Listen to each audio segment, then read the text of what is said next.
All right, so really quickly, I need to ask you a question. And if you're a guitar player, this is probably going to be the easiest question that you answer all day, maybe even all week. So, in as few words as possible, this is all you need to answer. What is this? I'll give you a second.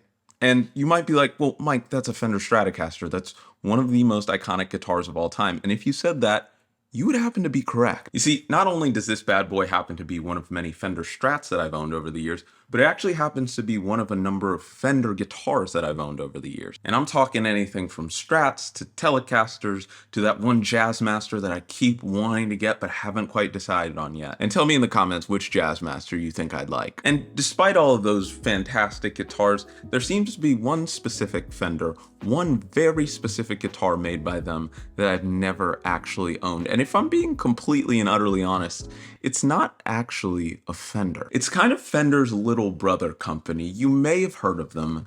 They're called Squier. And the reason I've never owned them is for a very specific reason. And if you're really curious and you really want to know why, I can try and tell you the story. Long ago in a galaxy far, far away. Wait, that's the wrong story? Okay.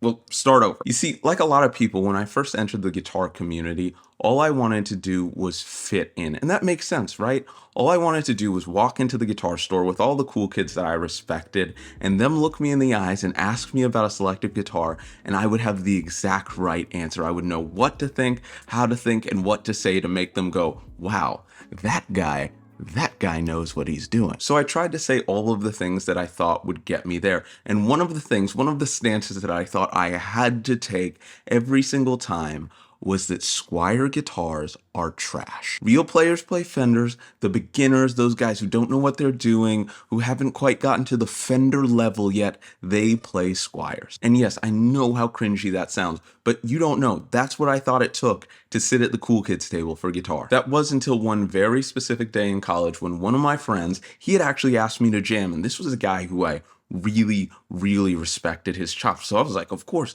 come over whenever you want. So he calls me up, he comes over after class, he knocks on my door, he brings in this guitar case, and I'm like, I'm ready to go because I've been playing for a year and a half. My chops have got to be amazing. And wouldn't you know, what do I see when he opens the case but a Squier? Now, like I was saying before, this is a guy who I really respected, so I didn't really know how to feel. Like, is he just gonna plug in his doo-doo guitar and then we're gonna be making noise and then my RA is gonna come in and he's gonna be like, never play again? Like, what's gonna happen? So he plugs this guitar in and we start jamming, and immediately I notice that there are two tones going on in this room, and one of them is not even close to as good, and he's coming out of a Squier with a Vox Valvetronics. I'm going out of a Fender American guitar with a tube amp, and he sounds 12 times better than me, so I don't know what's happening because I thought that Squiers suck. And so of course I'm asking him 12 million different questions. I'm like, Andy, what did you like? How are you making that guitar sound so good? And he goes, Mike, it's just a Squier. I've done a few mods to it. And I go, of course, that makes sense. You've done a few mods to it. Any guitar that's been modded, you probably put like $3,000 pickups in that. Okay, Squiers still suck. Like, this isn't me. So of course I knew I was going to be able to sleep soundly that night, except for I couldn't. I couldn't sleep soundly. I kept thinking about it, and I kept on thinking about it day in, day out. Even when I had graduated college and I'm moving on to bigger cities, I'm visiting Nashville with my mother, meeting all of these different world-class musicians, asking them different questions about what gear they're using, hoping that one of them won't tell me they're using a Squier, because that'll validate everything that I'm scared of in my head. And fortunately for me, as I'm meeting these musicians, they're telling me, oh yeah, I play a 61 vintage SG. And I'm like, that makes sense. And I'm meeting this other player and he's like, I play a custom shop Fender Tele that costs $6,000. Bring it to the studio everywhere. And I'm like, that makes sense. But then I meet this random dude. He says he's an engineer and he tells me he's worked in studios with, I'm not joking, some of the biggest musical artists on the planet. I'm talking Justin Timberlake and Bieber and all the other Justins. I'm like, what do you play? And he goes, oh, I play a Squier. I go, yeah, that's a funny one. No, really, what do you play? And he goes, no, in my studio, I have a Squier. In the moment, I didn't know if I actually believed him until he actually showed me. You see, this is my friend Andrew. Oh, hey. He's a recording engineer, YouTuber, basically one of the most talented people I've ever met in my entire life. And about 4 or 5 years ago, when he was engineering one of my earliest singles, I walked into his studio expecting to use a bunch of different vintage electric guitars. And he actually showed me the guitar that we were going to be using was a Squier. And I thought to myself, I have to know the story behind this guitar. That's with no pedals on. Are you kidding? I'm not kidding. What are you going through? The AC30. What happened? How did you get it? I got this at a concert.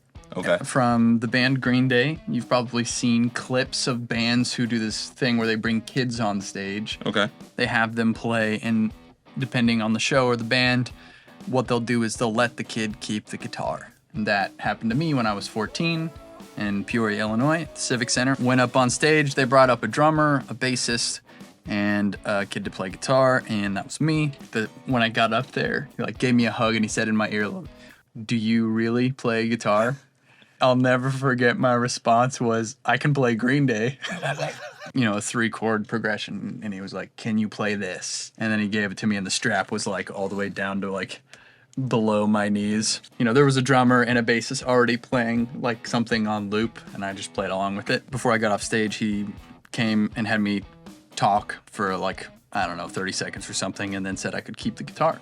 And then after the show, I went to get the guitar. I didn't know really what to do, so we just waited by the stage, and some crew member came out with a box, a cardboard box, and then this was just sitting in the cardboard box like this. But this was 20 years ago, so this was Green Day in their prime, right? This was right when American Idiot, the album, came out. So it was the American Idiot tour with My Chemical Romance.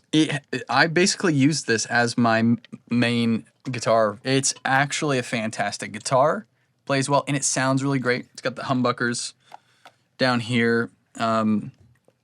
About 5 or 6 years ago, I actually swapped out the pickups. You mind if I play it? Yeah. You said there's no pedals at all going on right now? Yep. That's literally just this into the Vox with the top boost? I'm not using the top boost either. I'm just going into the normal input. Are you kidding? Serious. What do you... No. Yeah.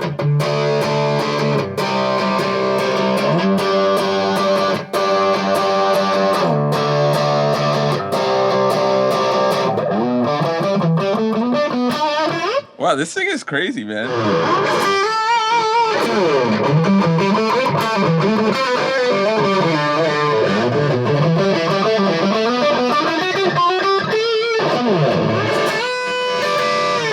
That's the thing, this feels better than any Squier that I've ever played in my life. And like you said, it could have been the setup, because it sounds phenomenal. The action, you have the action super low on here, which I like. I have never adjusted anything. That's so nuts. I have done nothing. This is too heavy for Hendrix stuff, which is crazy.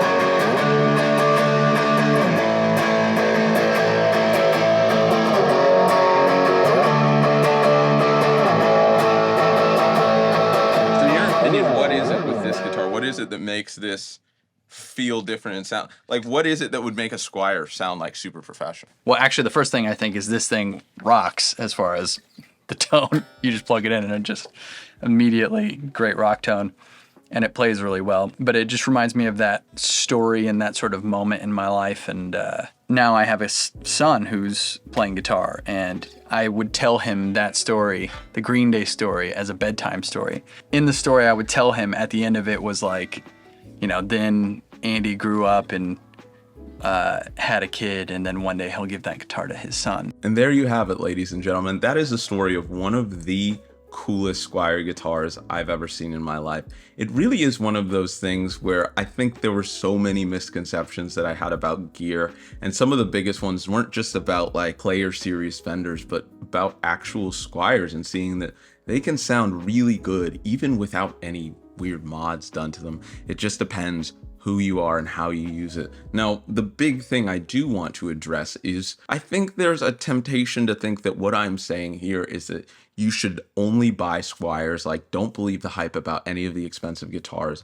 I will never on this channel argue that a Squier classic vibe is going to sound better than the American vintage 2-strat. That's not a thing, but I will proudly say in the hands of the right person, of the professional player, they could probably make that Squier classic vibe sound better than American vintage 2 in my hands ever could. And if you end up giving them the American vintage 2, they can make it sound that much better. I guess the moral of the story is when you really learn how to use your gear and really learn what you're doing playing wise, when you take that step up, it'll make even more of a difference. But in the end, it doesn't matter what I think. What matters is what you think.